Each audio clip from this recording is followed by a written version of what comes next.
ప్రాణప్రదాయిని ముఖ్యంగా దక్షిణ తెలంగాణ మహబూబ్ నగర్, రంగారెడ్డి, నల్గొండ, ఖమ్మం జిల్లా వరకు కృష్ణానది జలాల మీదనే ఆధారపడి జీవితాలు కొనసాగిస్తున్నాము.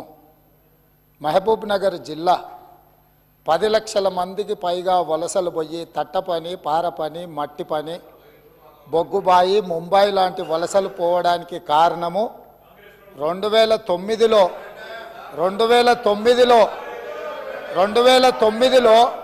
ఒక వ్యక్తి కరీంనగర్ జిల్లా ప్రజలు తరుముతే అక్కడి నుంచి పారిపోయి పాలమూరు జిల్లాకు వలస వస్తే అయ్యో పాపం వలస వచ్చిండని చెప్పి ఆదరించి ఎంపీగా గెలిపిస్తే పోయి అదే పత్తాటు పోయిండు.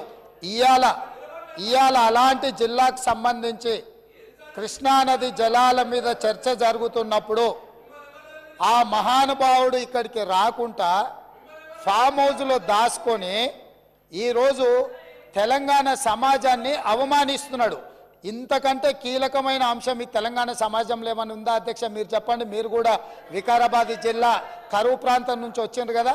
ఇంత కీలకమైన చర్చ జరుగుతున్నప్పుడు తెలంగాణ సమాజానికి వాస్తవాలు చెప్పాల్సిన, వినిపించాల్సిన అవసరం వచ్చినప్పుడు ఈ సభ మొత్తం మా సాగునీటి పారుదల శాఖ మంత్రి గారు ప్రాజెక్టులను కేంద్ర ప్రభుత్వానికి ఒప్పజెప్పేదే లేదు, కృష్ణానది జలాలలో పరివాహక ప్రాంతం ప్రకారం 68% వాటా నీళ్లు తెలంగాణకి ఇవ్వాలని ఒక ప్రత్యేక రెజల్యూషన్ మూవ్ చేసినప్పుడు హుందాగా ప్రధాన ప్రతిపక్ష నాయకుడు వచ్చి ఇక్కడ కూర్చొని ఈ తీర్మానానికి మద్దతు పలికి తెలంగాణ సమాజమంతా తెలంగాణ హక్కుల మీద, తెలంగాణ నీళ్ల మీద ఒకే మాట మీద నిలబడ్డమని ఆంధ్రప్రదేశ్ నుంచి కేంద్ర ప్రభుత్వం వరకు ఒక సందేశాన్ని పంపాల్సిన సందర్భంలో సభకు రాకుండా ఫామ్ హౌస్లో దాచుకొని ప్రజలని తప్పుదోవ పట్టించడానికి వారిని పంపించి వారు పచ్చి అబద్ధాలు మాట్లాడుతున్నారు.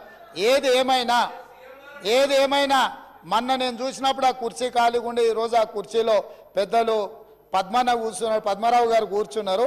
వారికి ఆ బాధ్యత ఇస్తానన్న వారన్నా నెరవేరుస్తారు. దయచేసి ప్రతిపక్ష నాయకుడిగా పద్మారావు గారు నిజమైన తెలంగాణ ఉద్యమకారుడు, తెలంగాణ కోసం కొట్లాడేటోడు. వారిలాంటి వాళ్ళని పెడితే తెలంగాణ సమాజానికి మేలవుతుంది.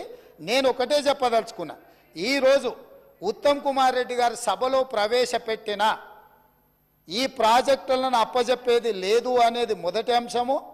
పరివాహక ప్రాంతం ప్రకారం 68% నీళ్లు అంటే 551 టీఎంసీల నీళ్లు తెలంగాణకు రావాలి అని వారు తీర్మానం ప్రవేశపెట్టినరు.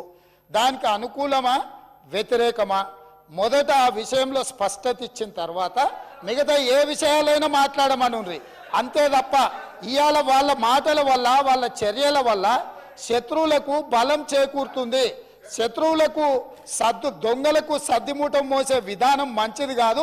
ఇప్పటికైనా దొంగ బుద్ధి మార్చుకొని తెలంగాణ బుద్ధి తెచ్చుకోవాలిగా అని చెప్పి నేను వారికి విజ్ఞప్తి చేస్తున్నా. Speaker sir.